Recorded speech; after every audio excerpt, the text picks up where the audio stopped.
Maximum টিউটোরিয়ালে যেটা করবে আমরা ডম ম্যানিপুলেট করে দেন বলা হবে এটাই হচ্ছে জাভাস্ক্রিপ্টের ডম ম্যানিপুলেশন। ওয়েল, এটাই হচ্ছে জাভাস্ক্রিপ্ট শেখা অ্যাকচুয়ালি।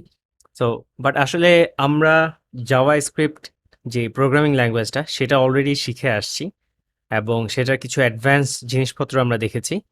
ডম ম্যানিপুলেশন আমার মনে হয়েছে সবচেয়ে ইজিয়ার টাস্ক। আপনি যদি অলরেডি জাভাস্ক্রিপ্ট জানেন, আপনার এই সেকশনে এসে আসলে যেই জিনিসটা শিখতে হবে যে ডমের বিভিন্ন এলিমেন্ট বা ট্যাগ কিভাবে ধরতে হয়, দেন ওইটার মধ্যে কি লিখে আপডেট করতে হয়। এই দুটো কাজই, আর কিচ্ছু না। অ্যান্ড দেন আপনি যেকোনো কিছু চেঞ্জ করতে পারবেন, ইচ্ছামতো টেক্সট বলেন, যাই বলেন চেঞ্জ করতে পারবেন। আর একটা জিনিস থাকে উইন্ডোর কিছু আ দেয়া প্রপার্টি, সেগুলো অ্যাক্সেস করে আমরা কাজ করতে পারি। যেমন হতে পারে উইন্ডো আ কখন ডকুমেন্টটা পুরোটা লোড হয়েছে বা কখন উইন্ডোর স্ক্রিন সাইজ কমেছে, বেড়েছে এগুলা। খুব বেশি কিছু না। সো ফার্স্ট ভিডিওটাতে আমরা যেটা দেখব যে ডমের যেকোনো অবজেক্টকে আমি কিভাবে ধরবো বা কোনো একটা এলিমেন্টকে, ট্যাগকে কিভাবে আমি ধরবো? দেন প্রথমে তো ধরতে হবে। তারপরেই হচ্ছে আমরা সেটাকে আপডেট করব, রাইট?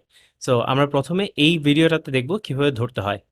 সো আমি এখানে একটা HTML ফাইল লিখেছি, যেটার মধ্যে একটা h1 আছে এবং h1 টার আইডি দিয়েছি ফার্স্ট, ক্লাস দিয়েছি এলিমেন্ট ফার্স্ট। এই প্রথমটার একটা ক্লাস দিয়েছি স্পেশাল ক্লাস। আর স্প্যানের ভেতরে ফার্স্ট, সেকেন্ড, থার্ড এগুলা জাস্ট স্প্যানের ভেতরে ফার্স্ট, সেকেন্ড, থার্ড। আর বাম পাশে দেখতেই পাচ্ছেন এটা কি হয়েছে। কিছুটা সিএসএস এপ্লাই করেছি। প্রথমে ফন্ট ওয়েট নরমাল করে দিয়েছি H1 এর। দেন স্প্যানের ভেতরে যেটুকু ওইটুকু হচ্ছে বোল্ড করা। আর এইখানে আরেকটা নেস্টেড এলিমেন্ট আছে ডিভের ভেতরে। ডিভের একটা আইডি দিয়েছি। তার ভেতরে আরেকটা H1 first element inside parent. So একটা স্ক্রিপ্ট ট্যাগ এড করেছি। সিএসএসটা লিঙ্ক করেছি। আসলে সিএসএসটা না দেখালেও চলতো। বাট দিয়েছি এমনি। সো ফার্স্ট আমরা যে জিনিসগুলো শিখব, প্রথমে আইডি দিয়ে কোনো একটা এইচটিএমএল এলিমেন্ট অথবা ট্যাগকে গ্র্যাব করা বা সেটাকে ধরা, সেটার রেফারেন্সটাকে ধরা। সো সেটার জন্য যেটা করতে হয়, আমি মনে করেন আপনার এইচটিএমএল যদি আসি, আমি আইডি দিয়ে প্রথম H1টাকে ধরবো। এটার আইডি হচ্ছে ফার্স্ট। এই পুরো H1টাকে ধরবো। কিভাবে ধরবো? আমি যদি বলি constant H1 equals to document. আমি দেখিয়েছি উইন্ডো অবজেক্টটাতে ডকুমেন্ট বলে একটা জিনিস আছে। আহ, ওইটার ভিতরে আসলে আমাদের পুরা ডমের রেফারেন্সটা থাকে। Document dot get element by ID, যদিও আমার এখানে সাজেশন চলেও আসছে। অ্যান্ড আমি আইডিটা দিব ফার্স্ট। অ্যান্ড আমি যদি এখন এটা কনসোল করি, console dot log H1, and আমি যদি রিলোড দেই, আপনি দেখতে পারবেন আমার ফার্স্ট এলিমেন্টটা। ইনফ্যাক্ট এখানে আমি মাউস নিলে এটা দেখিয়ে দিচ্ছে যে কোন এলিমেন্টটা ধরা হয়েছে, কারণ এটা ইভেনচুয়ালি ওইটারই রেফারেন্স। সো আমি ফার্স্টে ধরতে পারলাম। অ্যান্ড দেন এই H1 এর উপর আমি চাইলে আপডেট করতে পারবো, বিভিন্ন অপারেশন চালাতে পারবো, কোনো প্রবলেম নাই। অ্যান্ড নেক্সট যেটা দেখবো, ট্যাগ নেম দিয়ে। ট্যাগ নেম কি জিনিস? ওয়েল, একটু যদি মনে করে দিই, H1 বা ডিভ অথবা স্ক্রিপ্ট, বডি, HTML এগুলো সব ট্যাগ। আমি যদি দেখাই আপনাদের, আমি এইটুকু কমেন্ট করে রাখি, আমরা সেকেন্ডটা দেখছি। ট্যাগ নেম দিয়ে ধরবো। কমেন্ট না করি, এটাকে নিয়ে আসি, তাহলে আমার কষ্ট করে আবার লিখতে হবে না। কনস্ট্যান্ট ট্যাগ, অ্যান্ড আমি কনসোল করবো ট্যাগ। একটা জিনিস খেয়াল করবেন, আমি যখন আইডি দিয়ে এনেছি, আইডিতে কিন্তু আমাকে একটাই অবজেক্ট রিটার্ন করেছে, একটা রেফারেন্স রিটার্ন করেছে জাস্ট। বাট ট্যাগের কেসটা একটু যদি খেয়াল করেন, আমি প্রথমে ট্যাগ দিয়ে ধরবো, বডিকে ধরি। না হলে আপনাদের মনে হতে পারে শুধু H1 ধরতে পারবো, আর কোনো ধরতে পারবো না। আমি যদি রিলোড দেই, বাই ট্যাগ নেম হবে, এটা আইডি দিয়ে দিয়েছে, আইডি দিয়ে দিয়েছি ভুল করে। সো আমি যদি এখন রিলোড দেই, পুরা HTML বডিটা এটার মধ্যে আছে। এই জিনিসটা কিন্তু আমরা ডকুমেন্ট অবজেক্টে দেখেছিলাম যে এমন করে থাকে। সো আমি এটা ধরে এটার উপরে জিনিসপত্র চেঞ্জ করতে পারবো। সো আমি ট্যাগ নেম দিয়ে ধরা দেখলাম। আমি চাইলে H1 দিয়ে যদি ধরি, H1, সো H1 আমাকে একটা, এই যে H1 এর যত এলিমেন্ট সেগুলো আমাকে দিয়েছে 0, 1, 2, 3, 4। দ্যাট ইজ আমি যদি ট্যাগ 0 বলি, এটা একটা অ্যারে কিন্তু এখন। H1 এ যদি ট্যাগ 0 বলি, আমি জাস্ট প্রথম অবজেক্টটা পাচ্ছি H1। H1 দিয়ে H1 ট্যাগ নেম দিয়ে যতগুলা, এই 4টা কিন্তু আসছে। অ্যান্ড ৪টার মধ্যে আমি জাস্ট ১ম টা ধরলাম। সো এটা আমাকে একটা অ্যারে দেয়। আইডি দিয়ে যখন দেখেছি তখন হচ্ছে আমাকে একটাই দিয়েছে। কারণ আমি বলেছি আইডি একটা ইউনিক আইডেন্টিফায়ার। সো এই ইউনিক আইডেন্টিফায়ার মানে হচ্ছে আ অবশ্যই এটার একটাই রেফারেন্স থাকবে ওভারঅল HTML এ। কিন্তু ট্যাগ তো সেইম ট্যাগ মাল্টিপল থাকতে পারে। ইভেন ক্লাসও মাল্টিপল থাকতে পারে। সো আমি যদি নেক্সট টাতে যাই, আমরা ট্যাগ দিয়ে ধরেছি, H1 ধরেছি, আমি চাইলে divও ধরতে পারবো।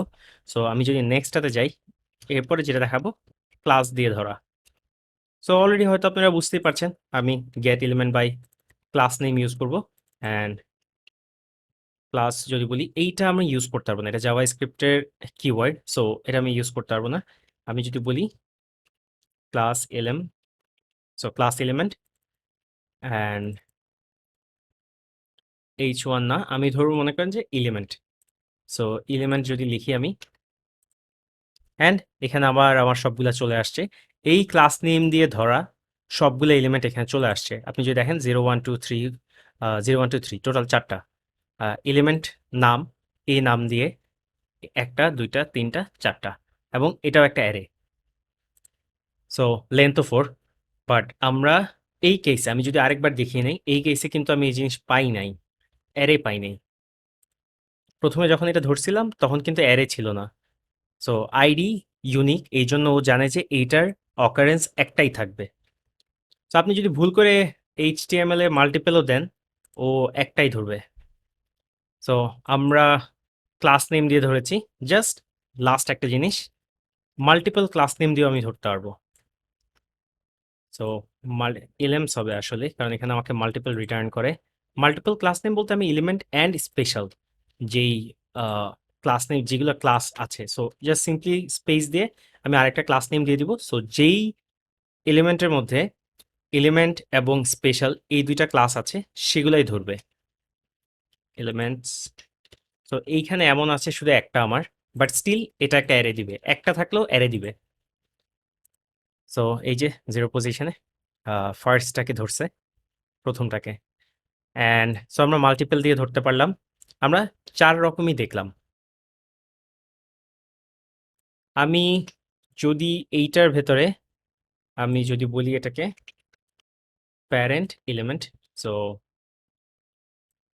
এই এলিমেন্টটা হচ্ছে প্যারেন্টের মধ্যে, তাই আমি জাস্ট নাম দিলাম, এটা একটা ক্লাস দিলাম প্যারেন্ট এলিমেন্ট। আমি চাইলে প্যারেন্ট এলিমেন্ট বলে আমি ধরতে পারতাম। এগেইন আমি জাস্ট একবার যদি শো করি আপনাদের, কপি, আমি প্রচুর অলস। সো যার মধ্যে প্যারেন্ট এবং এলিমেন্ট এই দুইটা আছে তাকেই আমি ধরবো শুধু। সো এটা চলে আসছে আমার। অ্যান্ড এটা হচ্ছে এইটা, যেটা হচ্ছে প্যারেন্টের ভেতরে প্যারেন্ট যে আইডি দিয়ে যে ডিভটা রেখেছি সেটার ভেতরে। বাট আমি যদি নেস্টেড ধরতে চাই, বা একটা আইডি দিয়ে আমি একটা জিনিস একটা এলিমেন্ট ধরলাম ওইটার ভিতরে যদি খুঁজতে চাই, সেক্ষেত্রে কি করব? ওয়েল একদম সিম্পল। আমি যদি এটাকে বলি constant parent equals to document dot get element by ID, and এটার আইডিটা কি? Parent, right? আমি যদি এটাকে বলি প্যারেন্ট, সো আমি এখন প্যারেন্টটাকে আগে ধরলাম।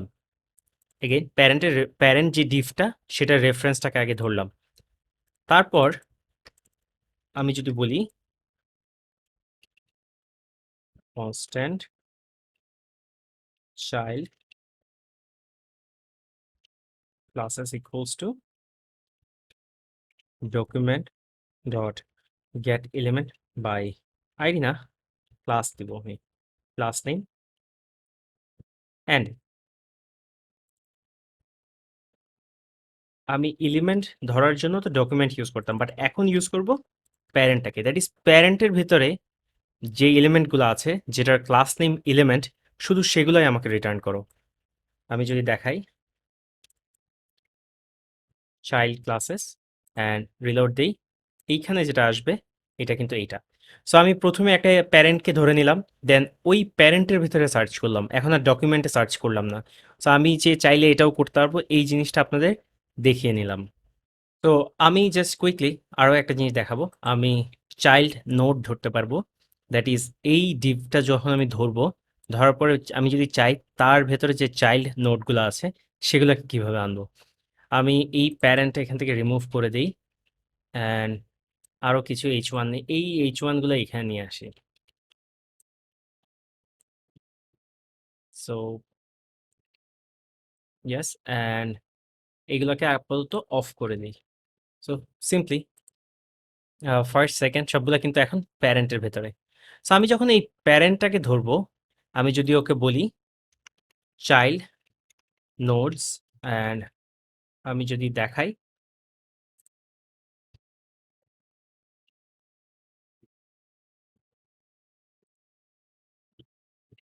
সো প্যারেন্ট যেই এলিমেন্টটা আমি ধরলাম সেটার চাইল্ড নোডসগুলো আমি চাচ্ছি। আমি যদি রিলোড দেই, এটার চাইল্ড নোড কি কি আছে? এগুলো তো দিলই, সাথে টেক্সটও দিল আমাকে। কেন? চাইল্ড নোডের ভিতরে আমি যদি কোনো একটা আমি উইন্ডো যখন ভাঙবো তখন দেখতে পারবো চাইল্ড নোডের ভেতরে আসলে এই এলিমেন্টটা, প্যারেন্ট এলিমেন্টটা, তার ভেতরে যতগুলো নোড আছে সবগুলাই as a child node consider করা হয়। বাট আমি যদি এক্স্যাক্টলি চিলড্রেনগুলো ধরতে চাই, চিলড্রেন, সো আমি এটাকে চিলড্রেন্স লিখি অ্যান্ড আমি যদি এখন দেই রিলোড অ্যান্ড ওর চিলড্রেনগুলাই শুধু আসবে। সো চাইল্ডের চেয়ে আই গেস সবসময় সবচেয়ে বেশি ইউজ কেস যেটা হবে সেটা হচ্ছে চিলড্রেন ধরা। সো চাইল্ডটাও আগে কেন দেখিয়ে নিলাম, কারণ হচ্ছে আপনি হয়তো চাইল্ড সেটাতেই ভাববেন যে এটাই হয়তো চিলড্রেন ধরে, তাই হচ্ছে যে কনফিউশনটা যেন না হয় সেটা দেখিয়ে নিলাম। সো আমরা চিলড্রেনগুলো এভাবে ধরতে পারি। আমি যদি চিলড্রেনের ফার্স্টটা নিতে চাই, আমি চাইলে জিরো করতে পারবো। আমি ফার্স্টটা নিব অ্যান্ড ফার্স্ট H1টাই কিন্তু সে নিল। যেহেতু এটা বলেছিলাম একটা অ্যারে দেয়, আমি চাইলে কয়টা চিলড্রেন আছে সেটাও কিন্তু জানতে পারবো। LENGTH, mistake. সো টোটাল তার ৩টা চিলড্রেন। সো এরকম আমি আরো অনেক প্রপার্টি যখন যেটা লাগবে আমরা সেটা আহ, জেনে নিতে পারবো, বাট মোস্টলি এগুলাই ইউজ হয়। আমি আরেকটা জিনিস মিস করে ফেলেছি, যেটাও প্রায় সময় ইউজ করা হয়, সেটা হচ্ছে query selector all. So query selector all বাকিগুলোর মতোই কাজ করে, বাট আইডি দিয়ে যদি ধরতে চান তাহলে আগে হ্যাশ দিতে হবে। আমি যদি দেখাই, হ্যাশ প্যারেন্ট দিয়ে আমি যখন ধরেছি কোয়েরি সিলেক্টর অল দিয়ে, আহ, এই প্যারেন্টটা ধরবে, বাট দেন এগেইন এইটা আমাকে একটা অ্যারে রিটার্ন করবে অ্যান্ড এটা হচ্ছে প্যারেন্টটা। আমি যদি কোনো আইডি দিয়ে ধরতে চাই, for example element, so sorry, যদি আমি কোনো একটা ক্লাস নেম দিয়ে ধরতে চাই বা ক্লাস দিয়ে ধরতে চাই তাহলে ডট দিয়ে তারপরে ক্লাসটা দিব, যেভাবে আমরা সিএসএস লিখি। সো আমি যদি দেখাই, এইখানে এই সবগুলো এলিমেন্ট চলে আসছে। সো কোয়েরি সিলেক্টর অল দিয়েও আমরা আইডি অর ক্লাস দিয়ে ধরতে পারি, বাট আইডি দিয়ে ধরার সময় আগে হ্যাশট্যাগ দিব, আর ক্লাস দিয়ে ধরার সময় আগে ডট দিব। অ্যান্ড ট্যাগ তাহলে কিভাবে ধরবো এটা দিয়ে? ওয়েল, ট্যাগও ধরতে পারবো। মনে করেন আমি H1 দিব অ্যান্ড সিম্পলি আমি H1 দিব, বাট এইবার আর ডট অথবা হ্যাশ দিব না। আমি যদি দেখাই, H1 রিলেটেড সবগুলাই সে ধরলো। So again query selector all দিয়ে আমি সব কিছুই ধরতে পারি। যখন ট্যাগ ধরবো তখন আগে পরে কিছু দিব না, জাস্ট সিম্পলি ওই ট্যাগের নামটা দিব। যখন আইডি দিয়ে ধরবো, সেই আইডির নামের আগে একটা হ্যাশ দিয়ে দিব। যখন আমি ক্লাস দিয়ে ধরবো তখন সেই ক্লাসের আগে একটা ডট দিয়ে দিব।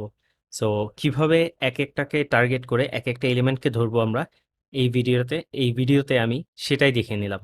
সবাইকে ধন্যবাদ।